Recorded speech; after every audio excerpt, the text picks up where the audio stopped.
Es más bajito que yo, pero es muy grande este hombre, ¿eh? Gracias de verdad, Hugo, por tu disposición y tu corazón. Vamos a orar. Señor, te damos gracias, Señor, porque tú miras el corazón, Señor, y no miras las apariencias, Dios Santo. Y aun viendo porquería en nuestros corazones, Señor, tú nos sigues amando, Señor. Así que te pedimos, Señor, que crees en cada uno de nosotros un corazón limpio, un corazón receptivo, Señor, que nos des oídos para oírte a ti, Señor, y sensibilidad, Señor, para escuchar tu voz, Señor, porque tú prometes, Señor, que tus ovejas escucharíamos tu voz, Señor, y queremos agradarte a ti solamente. Te doy gracias por la vida de Hugo, por su familia, Señor, y te pido, Señor, que tu Santo Espíritu gobierne, Señor, sobre su mente y su corazón todo el tiempo y más especialmente en esta hora, Señor, y que seas tú hablando a través de él, Señor, e instruyéndonos a cada uno, Señor, en lo que tú quieres, Señor, que pongamos nuestra mirada en este tiempo, Señor. Exhórtanos, Señor, y ayúdanos a sentir tu abrazo de amor también, Señor. Gracias por todo. En el nombre de Jesús. Amén.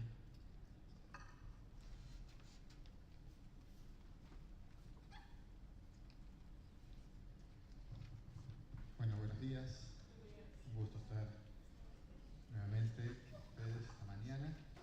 Y como mencionaba recién Sergio, comenzamos nuestra serie, estamos en nuestra segunda semana, la serie que hemos llamado Oídos para Oír, ¿no? Y esta semana que pasó estuvimos estudiando lo que comúnmente se define como la parábola del trigo y la cizaña, ¿no?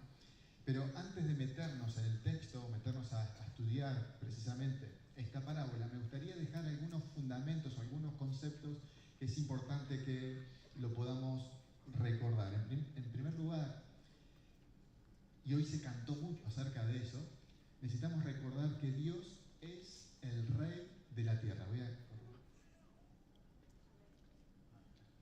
puedo ver para allá sin interrupción.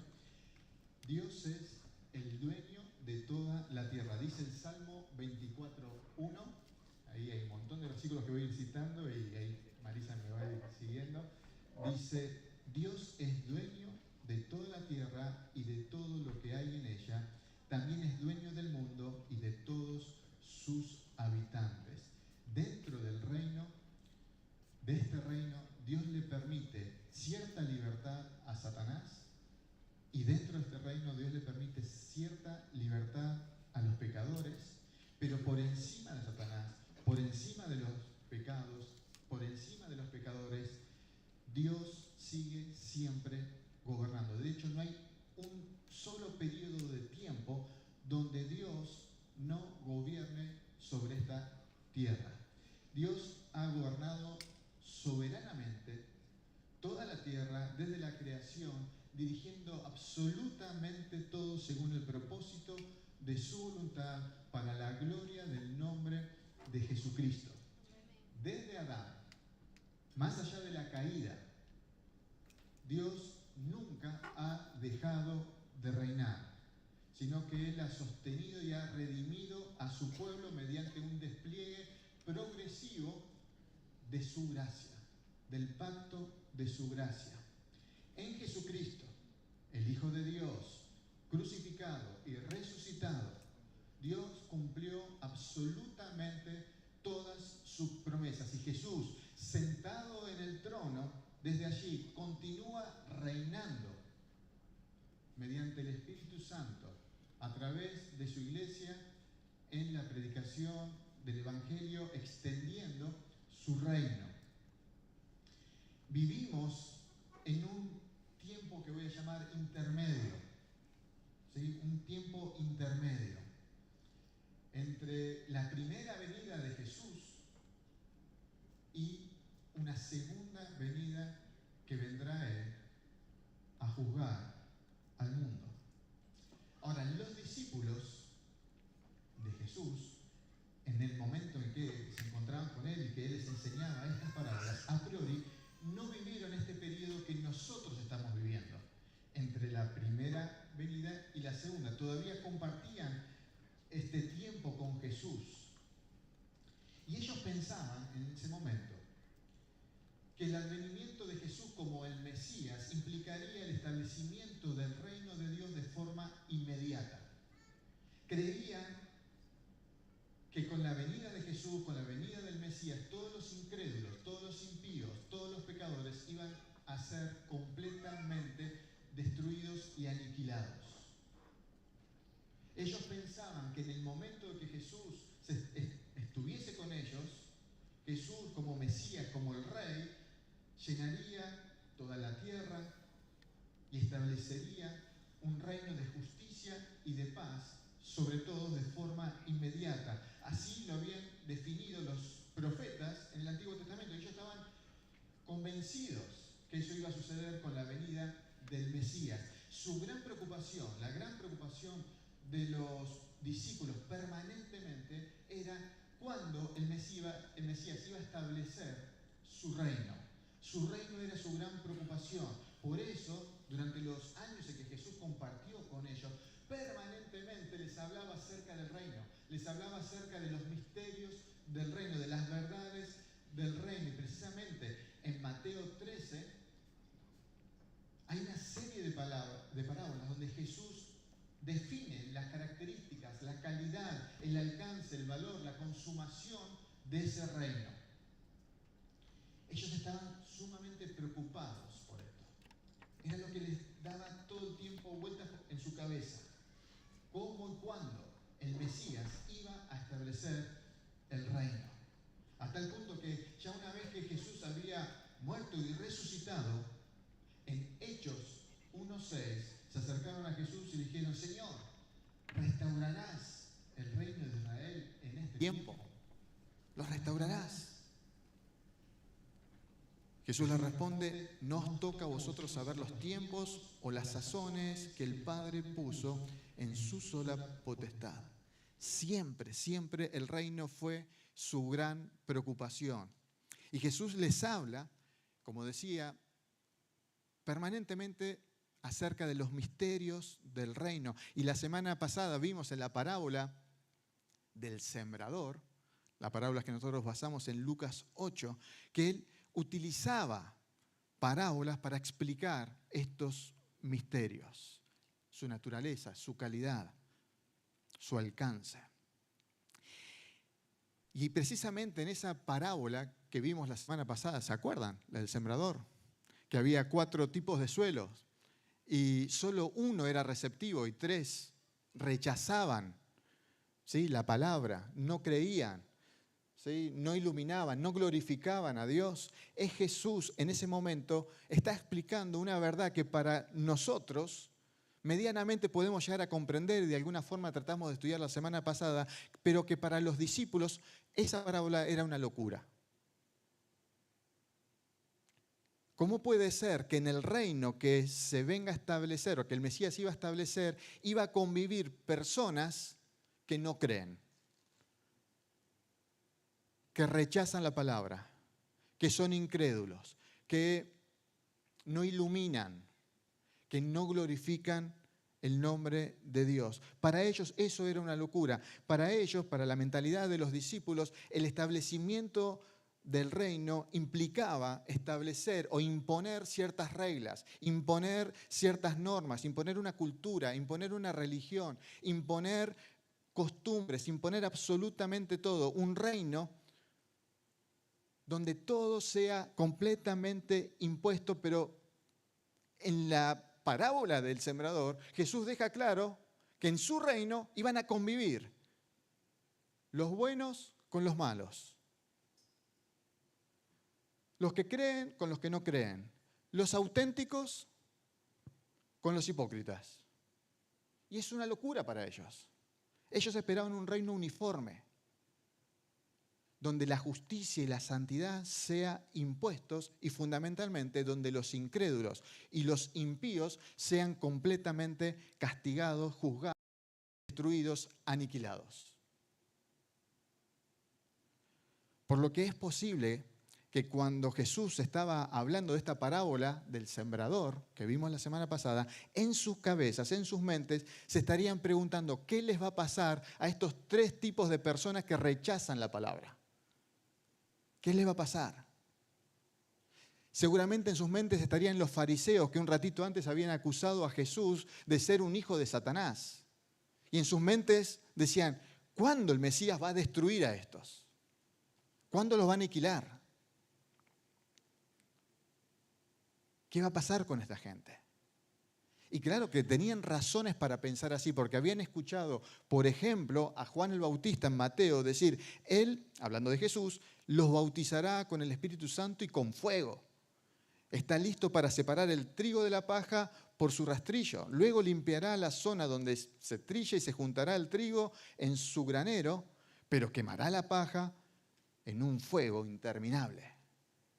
Esa es la predicación que estaban acostumbrados a escuchar por parte de Juan el Bautista. Además, tenían en su mente todo lo que los profetas habían enseñado durante siglos. Isaías, por ejemplo, dice, porque de Sión saldrá la ley y de Jerusalén la palabra de Jehová, y juzgará entre las naciones y reprenderá a muchos pueblos.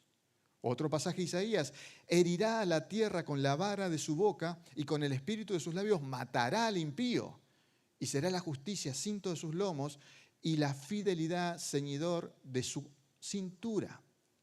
Y así podría citar un montón de pasajes de los profetas. Pero lo que quiero representar o significar es que para ellos la palabra justicia, la palabra destrucción, aniquilación, muerte, destrucción, eran palabras comunes. Era lo que ellos tenían en sus mentes, eran palabras cotidianas. Y es lo que los discípulos esperaban que el Mesías estableciese. Aniquilación de los impíos. Eso es lo que esperaban. En sus mentes estaba eso.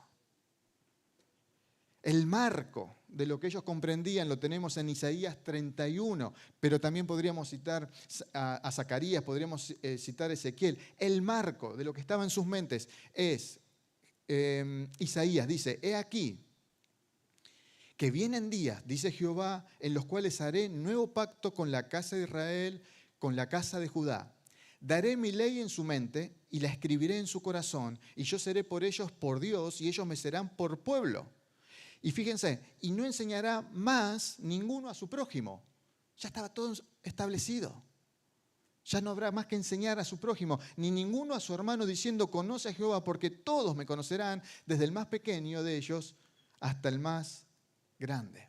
Es decir, el reino de justicia, de santidad, de virtud, de gloria, donde el rey va a destruir, va a aniquilar, va a expulsar, va a reprender a los impíos, impondrá también una justicia sobre toda la faz de la tierra. Y todo el mundo caminarán en función de una sola ley.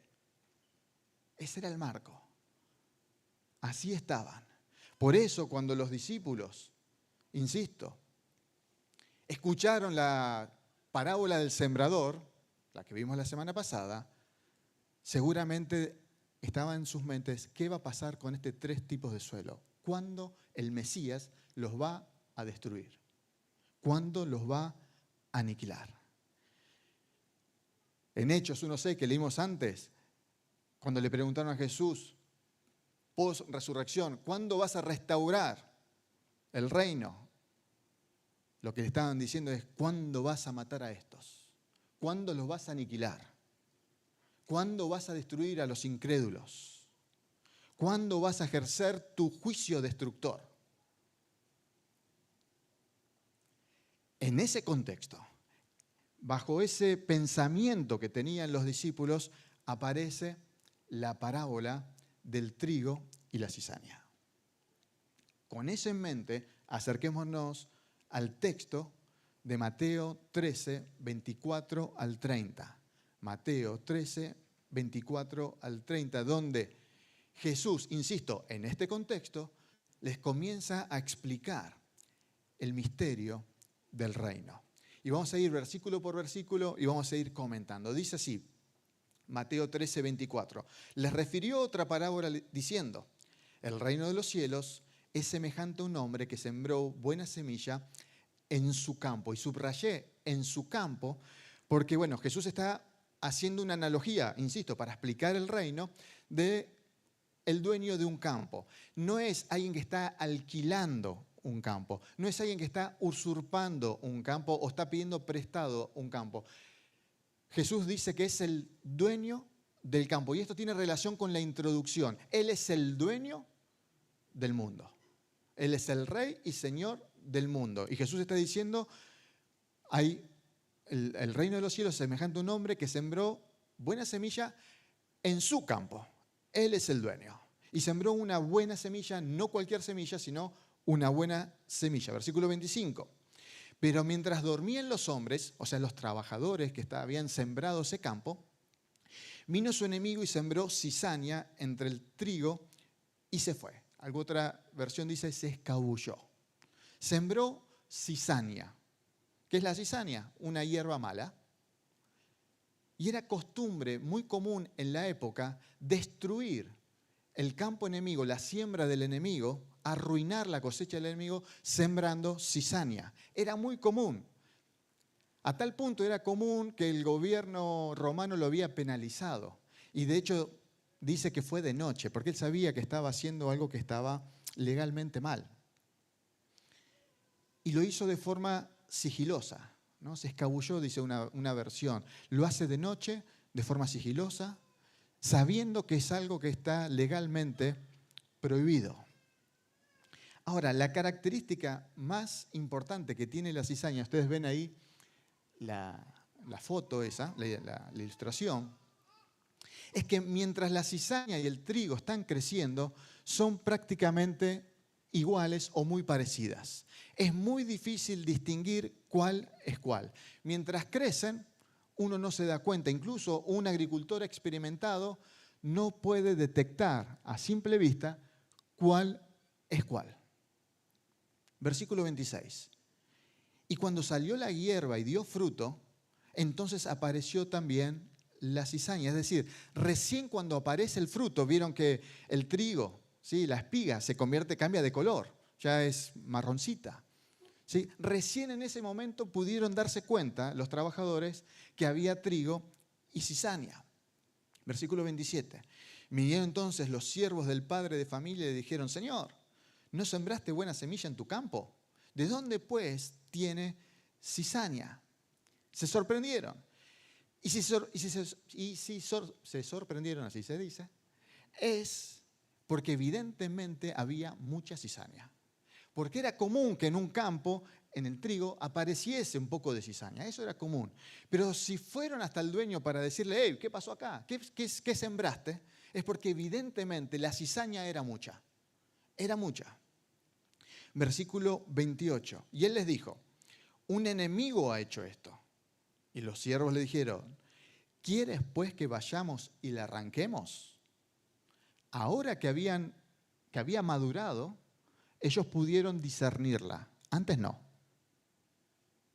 Ahora que habían madurado, el trigo había madurado, pudieron darse cuenta que había cizaña. Antes no. Y su reacción fue, ¿quieres pues que vayamos a arrancarla? Versículo 29 y 30. Él les dijo, no sea que al arrancar la cizaña arranquéis también con ella el trigo. Dejar crecer juntamente lo uno y lo otro hasta la siega, y al tiempo de la siega yo diré a los segadores, recoged primero la cizaña y atadla en manojos para quemarla, pero recoged el trigo en mi granero. Hasta acá tenemos la narración de la parábola, lo que Jesús utilizó para explicar los misterios del reino en un contexto que expliqué al principio. A partir del versículo 36 al 43, Jesús interpreta la parábola. ¿Sí? ¿Me siguen hasta acá? Entonces vamos al versículo 36. Dice, entonces de pedida a la gente, entró Jesús a la casa. Los que estuvieron la semana pasada y si memorizaron algo o recordarán algo de la semana pasada, podrán pensar en que algo enfaticé, y es que el regalo del entendimiento de las verdades del reino solamente está dispuesto o disponible para sus discípulos. ¿Se acuerdan? El entendimiento, la revelación de las verdades del reino son exclusivas de los discípulos de Jesús. Por eso dice, entrando a la casa, despidiendo a la gente, solo con algunos. Jesús utilizaba en ese momento las parábolas para que los que no creían no entendiesen. Para aquellos que no estaban dispuestos a recibir esa palabra, no entendiesen. Para aquellos que tenían un corazón endurecido, no entendiesen. Por eso dice 36, despidiendo a la gente, la explicación de esta parábola solamente es para sus discípulos. Avanzo, versículo 36. Y acercándose él a sus discípulos, le dijeron, explícanos la parábola de la cizaña del campo. Jesús habló un montón de parábolas, pero la intriga de ellos era la cizaña y el trigo. ¿Por qué? Porque la intriga de ellos era el reino. Eso es lo que les ardía en su corazón. ¿Qué va a pasar con esta gente? ¿Cuándo vas a destruir a esa clase de gente?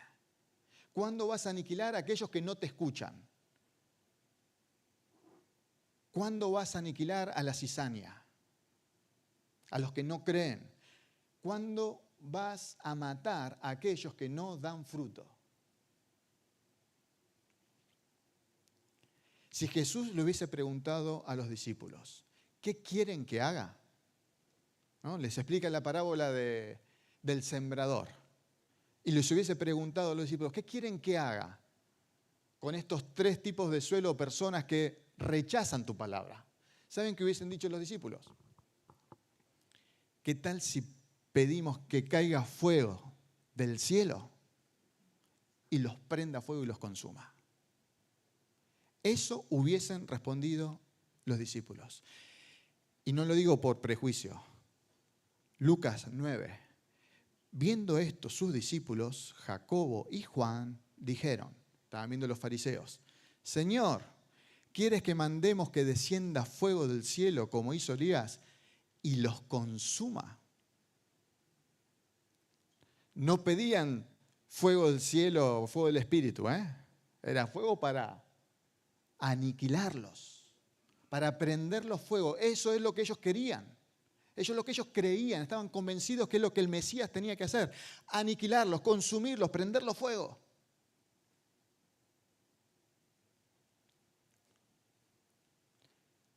No sé si alguna vez te pasó, pero a mí más de una vez.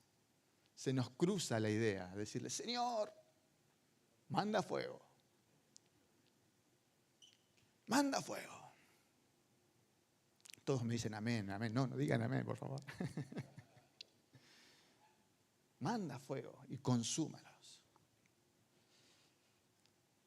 Versículo 37. Respondió él, les dijo, está explicando la parábola, el que siembra es el Hijo del Hombre. No es cualquier título que utiliza Jesús para llamar a este dueño del campo, es el Hijo del Hombre. Es un título que Jesús utiliza para enmarcar al Jesús encarnado y al Jesús mesiánico. No es cualquier nombre que utiliza, es un marco amplio. Versículo 38. El campo es el mundo, sigue explicando. El que siembra es el Hijo del Hombre, el campo es el mundo. Antes habíamos dicho que Él era el dueño del campo, lo cual implícitamente está diciendo que el Hijo del Hombre es el dueño del mundo. Él es el Señor del mundo, Él es el Rey del mundo, Él es soberano sobre el mundo, a Él le pertenece el mundo, Él es el dueño de la tierra, Él tiene el título de propiedad del mundo, de la tierra, y Él plantó al ser humano desde Adán y Eva, y aunque Satanás y el pecado lo han corrompido, Él lo plantó y Él sigue siendo el dueño de este mundo. Versículo 38 dice, y la buena semilla son los hijos del reino. ¿Sí? ¿Estamos? El dueño es el Hijo del Hombre, el campo es el mundo, la semilla, la buena semilla, son los hijos del reino. Lo que significa que el Señor pone a sus hijos, planta a sus hijos en el mundo. Muchas veces se ha interpretado el campo como la iglesia. Y si bien es cierto que dentro de la iglesia convive el trigo y la cizaña, el campo definitivamente es el mundo. Y Dios, el Hijo del Hombre, Jesús, ha sembrado a sus hijos, a los hijos del reino, en el mundo. En el mundo. no estamos acá por accidente. No estamos en el mundo por accidente. Él nos plantó en un lugar del mundo con un propósito. Nosotros, los que amamos a Dios, los que reconocemos al dueño del mundo y al dueño de nuestra vida, tenemos un propósito porque hemos sido plantados por Él en el mundo con una intención. No estamos por accidente. No estás por accidente plantado en el mundo. Hay un propósito de Dios para tu vida. Hay un propósito de Dios para mi vida. Hemos sido plantados para algo. No se imaginan la cantidad de veces en los últimos 3 años y medio que me he preguntado y le he preguntado a Dios, ¿cuál es el propósito tuyo, Dios, para estar plantado en Valencia? ¿Cuál es tu propósito? ¿Por qué estoy hoy plantado en el mundo, en esta parte?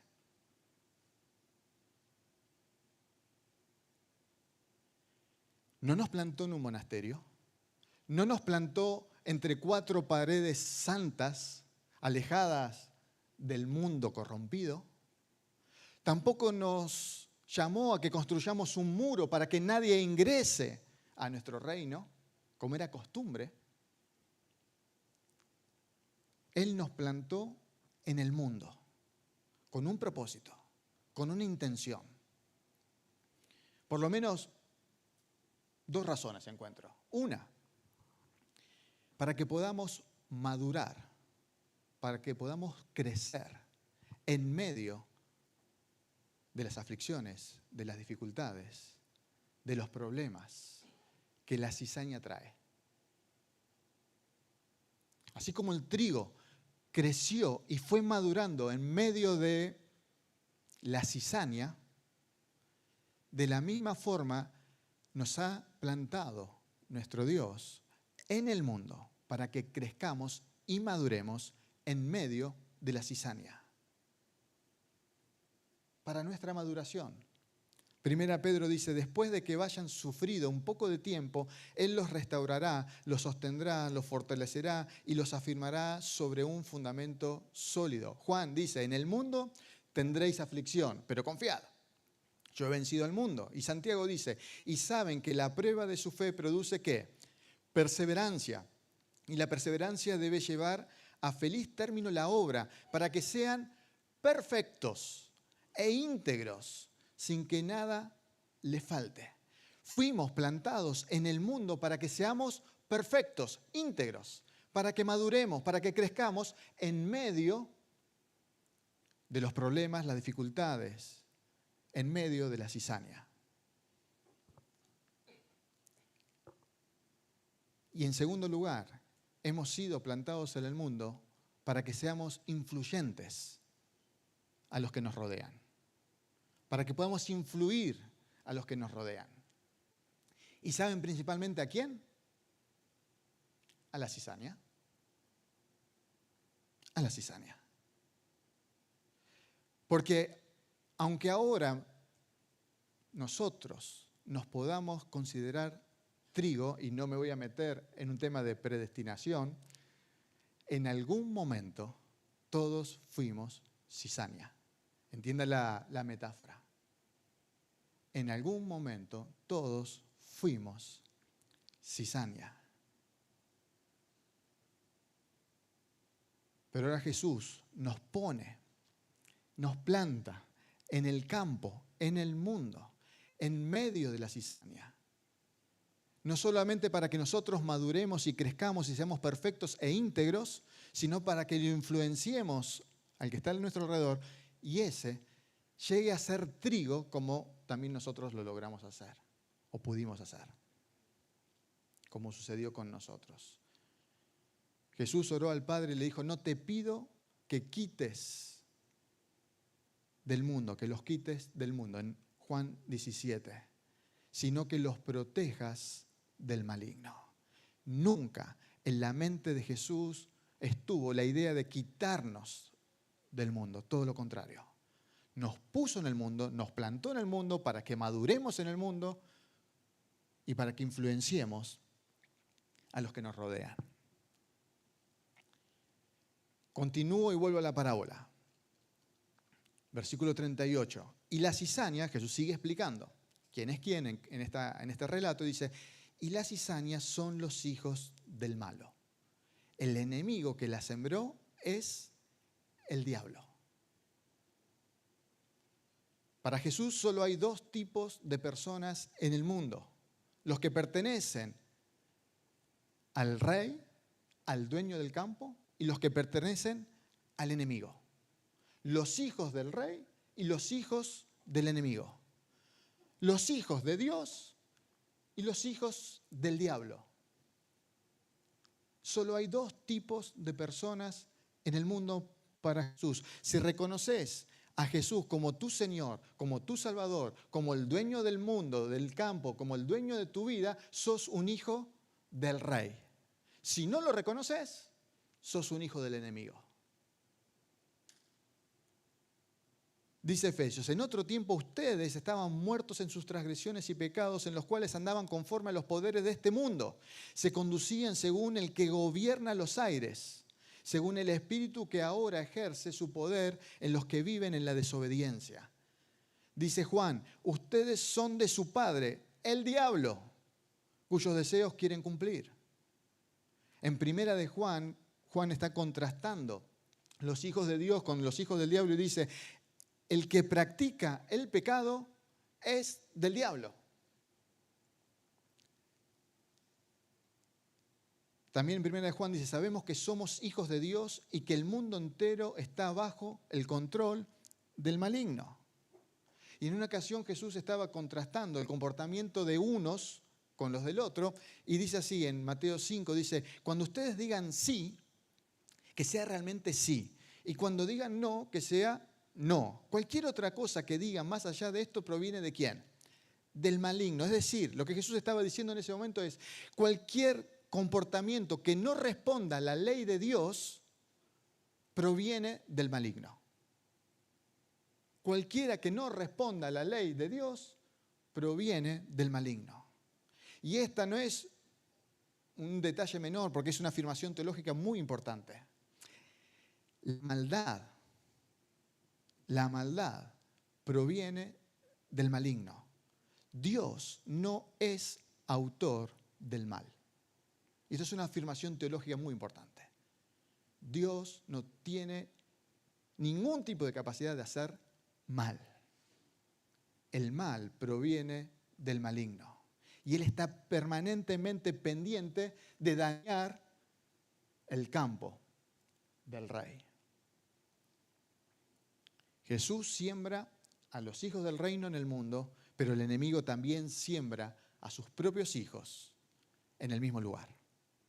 Por lo cual el mundo vamos a estar completamente mezclados, los hijos del rey con los hijos del enemigo. Vamos a estar mezclados.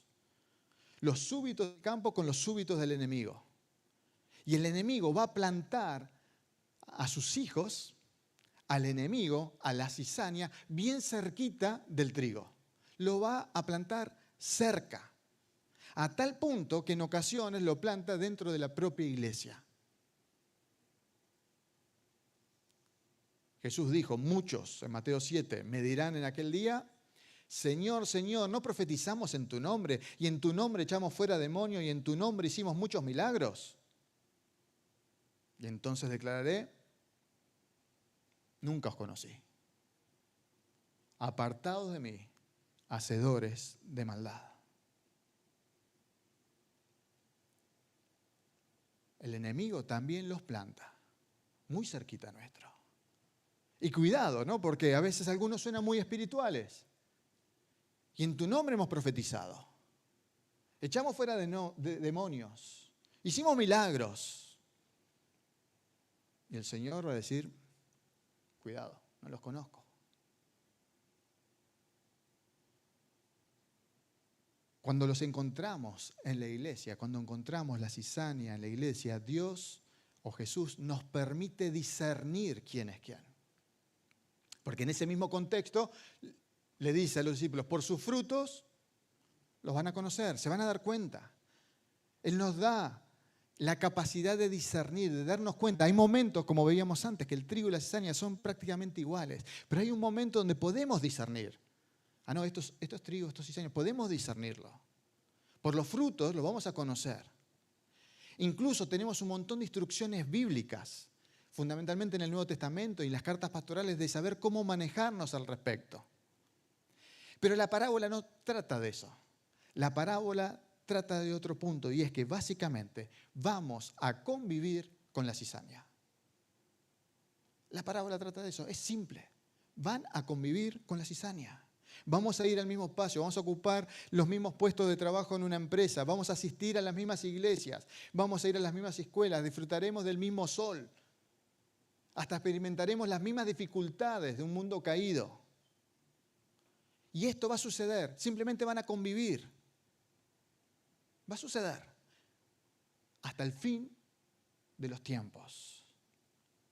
Que es lo que dice en el versículo 39, la cosecha es el fin del mundo.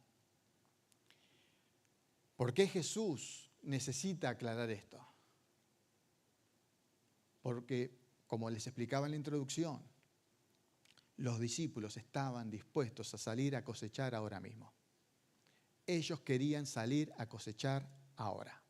Querían ir a aniquilar, a matar, a destruir, a consumir, a quemar a la cizaña ahora. Querían arrancar la cizaña con sus propias manos. E insisto, Hugo, en más de una oportunidad, tengo ganas de salir corriendo e ir y arrancar la cizaña con mis propias manos. Porque cuando veo lo que genera la incredulidad, lo que genera la maldad, el rechazo, el pecado, la injusticia, el dolor, lo que genera en la iglesia, en los hijos de Dios, en más de una oportunidad, Señor, mandá fuego y consumí. Más de una vez me identifico con David cuando le pedía, Señor, matá a mis enemigos, destruí a mis enemigos. Pero el dueño del campo me dice a mí, una y otra vez, ni se te ocurra. Ni se te ocurra. De ninguna manera. No. No sea también que estés arrancando trigo. Jesús les advierte a sus discípulos, dice, cuidado, tengan cuidado. Ni se atrevan a hacer eso. Ni intenten ir a arrancar ustedes con sus propias manos la cizaña. No sea cosa que arrancando la cizaña arranquen también el trigo. Cuidado. Si intentamos juzgar al mundo sin un discernimiento divino, muy posiblemente caigamos en la posibilidad de condenar a cristianos. Y lamentablemente es lo que ha hecho la iglesia sistemáticamente a lo largo de toda la historia. Es lo que hizo la iglesia de Cristo, tristemente, a lo largo de toda la historia. Intentar eliminar a los impíos, señalarlos, juzgarlos, condenarlos, quemarlos. Y hermanos, esa no es la posición de la iglesia. No fuimos llamados para levantarnos con poder por encima de nadie. De destruir a los incrédulos. Porque saben que no tenemos el discernimiento suficiente para saber qué es lo que va a pasar con ellos en el futuro. No lo sabemos. No lo sabemos. No es función de la iglesia ir por el mundo arrancando cizaña. No hemos sido llamados para eso. No es nuestra función atacar al mundo, atacar al incrédulo, atacar al pecador. Jesús no nos dio ese ministerio. De hecho, Jesús está diciendo todo lo contrario. Van a crecer juntos con ellos. Estarán a nuestro lado. Estarán en su propia iglesia. Estarán al lado suyos. Pero no nos corresponde a nosotros arrancar la cizaña. El juicio no ha llegado. El juicio no ha llegado. Y en nuestra mente tendría que haber un gloria a Dios por eso. El juicio no llegó.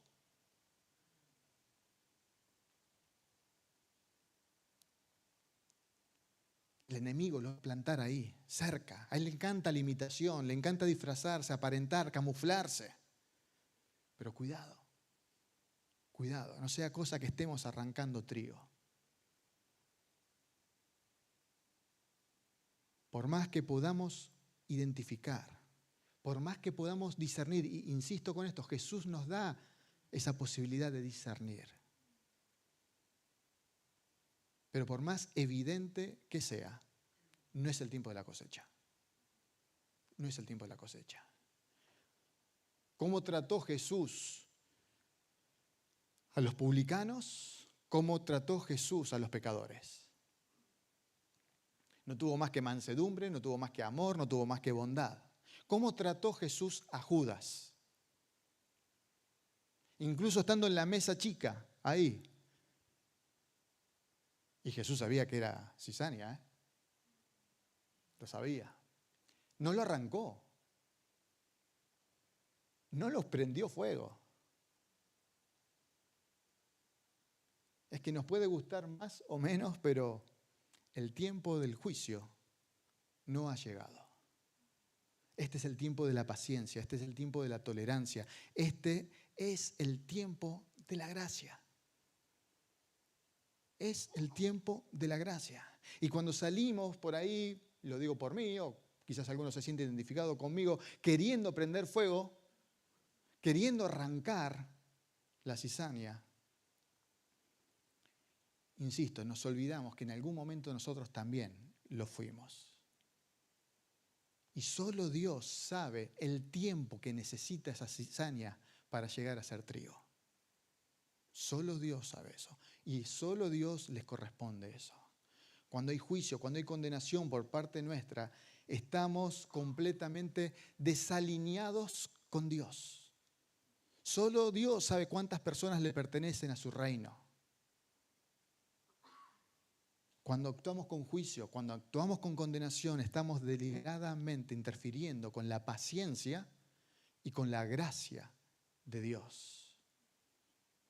Ese no es nuestro llamado, ese no es nuestro ministerio, ese no es nuestro rol. Tampoco es nuestra función orar para que Dios los elimine. Nuestra función es pedirle a Jesús que Él los redima. Que Él los redima. La actitud de Jesús con el perdido tiene que ser nuestra actitud. El corazón de Jesús con el pecador tiene que ser nuestra actitud con nuestro corazón con el pecador. Jesús le dio el pan mojado a Judas. ¿Saben qué significa eso? Le dio honor a Judas, lo distinguió, lo elevó, le dio relevancia a Judas. Y él sabía que era la cizaña, pero le dio el máximo honor dentro de los 12. Te pregunto y me pregunto, ¿a quién estás dispuesto hoy a ir y darle el pan mojado?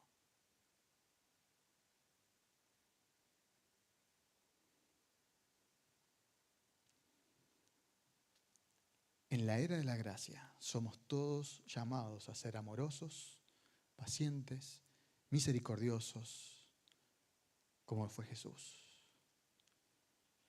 Al mismo tiempo, no podemos aplicar los principios del reino para aquellos que no pertenecen al reino. Los principios y las verdades del Sermón del Monte son para los hijos del reino, para los demás no. El Sermón del Monte es aplicable a nosotros. No tenemos justificativo de reclamarle a los que son hijos del enemigo, a los que son del mundo, virtudes o conductas que nos corresponden a nosotros. El Sermón del Monte enterito es para los hijos del Rey. Nosotros somos los que tenemos que ser pacientes, bondadosos, misericordiosos. Nosotros, los hijos del Rey. Intentar imponer las verdades del reino a aquellos que no pertenecen al reino, Jesús dice, es como tirar perlas a los cerdos. No tiene sentido. El Sermón del Monte es para Hugo. El Sermón del Monte es para cada uno de ustedes, de los que se consideran que son hijos del dueño del campo. Y en el contexto que Jesús habla de tirar perlas a los cerdos, precisamente está hablando sobre el juicio, porque el mismo pasaje donde dice de tirar perlas a los cerdos está diciendo, ¿y por qué mirás la paja que está en el ojo de tu hermano y no echás de ver la viga que está en tu propio ojo.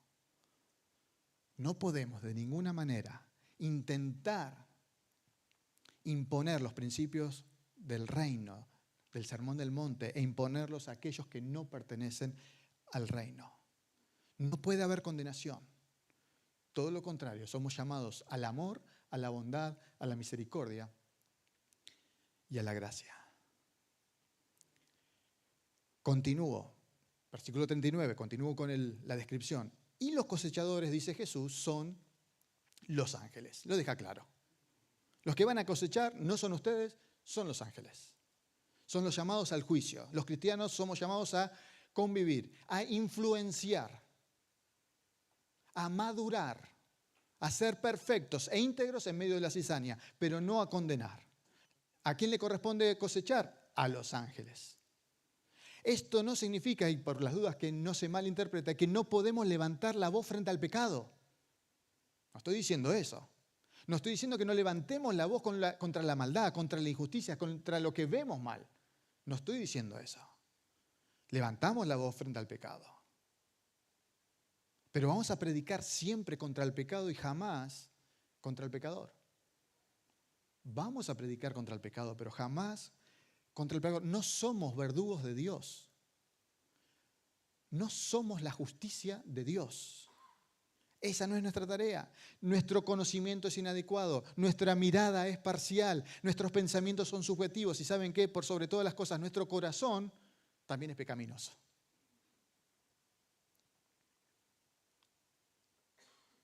Por lo tanto, nuestra única función es mirar a través de la justicia de Dios. ¿Y quién es la justicia de Dios?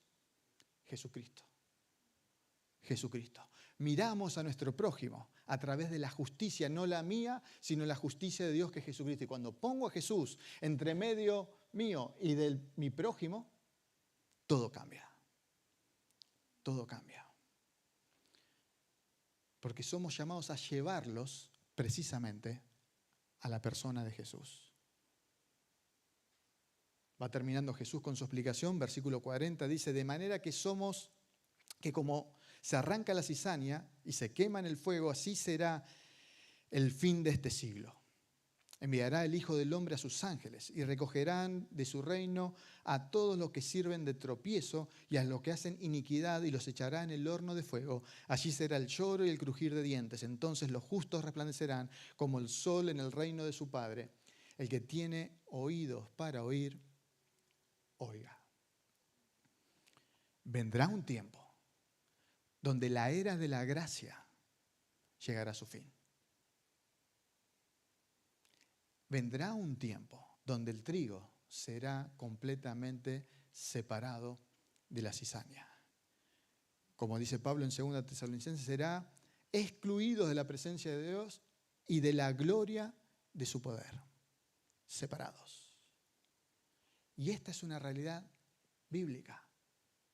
Hoy estamos en el tiempo de la gracia, pero vendrá un momento donde esto concluirá.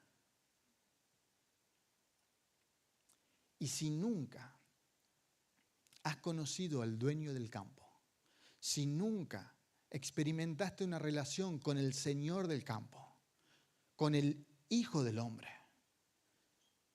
esta mañana es una oportunidad para poder hacerlo. Si nunca experimentaste o te sentiste o creíste que sos el Hijo del Rey, en esta mañana puedes hacerlo. Es simple. Es decir, Señor Jesús, te reconozco como el dueño del campo, como el dueño del mundo, pero también te quiero reconocer como el dueño de mi vida. Reconozco que fui o soy cizaña y quiero salir de ahí. Me arrepiento de mis pecados y quiero que seas el dueño de mi vida. Quiero que seas el Señor de mi vida, el Rey de mi vida. Si nunca hiciste este pensamiento en tu mente o en tu corazón, te invito a que no dejes pasar esta oportunidad. Porque estamos en la era de la gracia. Pero un día va a terminar. Un día va a terminar. Y si hiciste esta oración en tu mente, este pensamiento en tu mente, cuando terminamos te puedes acercar conmigo, puedes charlar. O con alguno que identifiques que puedas charlar de esto. Pero te invito y te desafío a que no desperdicies la oportunidad de que en esta mañana reconozcas al Señor Jesús como tu Señor y Salvador. Todavía estamos en el tiempo de la gracia y Jesús les dice a sus discípulos, Jesús nos dice a nosotros, a los que sí nos reconocemos como hijos del Rey, no juzguen, esperen, convivan, tengan misericordia, sean mansos, maduren, crezcan, sean influyentes. Hermanos, tenemos que ser agradecidos que todavía estamos en el tiempo de la gracia, porque seguramente a nuestro alrededor tendremos un montón de personas que nosotros amamos y queremos.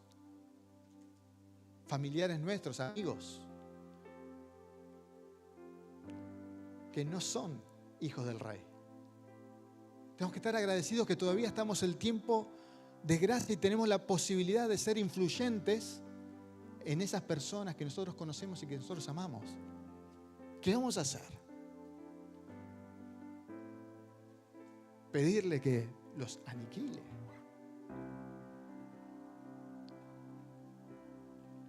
Tener cizaña alrededor nuestro es una gran oportunidad. Tener cizaña alrededor nuestro es una gran oportunidad para extender el reino de Dios. ¿Qué vamos a esperar? ¿Qué vamos a hacer?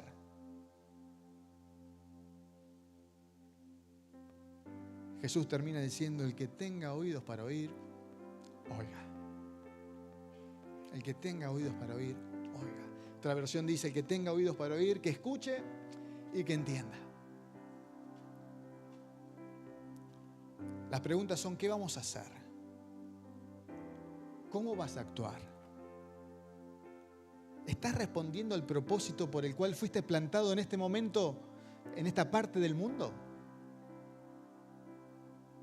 ¿Estás respondiendo a ese propósito?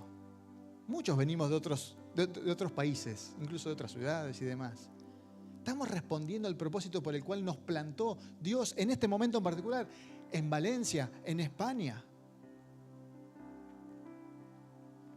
¿Estamos siendo influyentes? ¿Estamos permitiendo madurar en medio de la cizaña?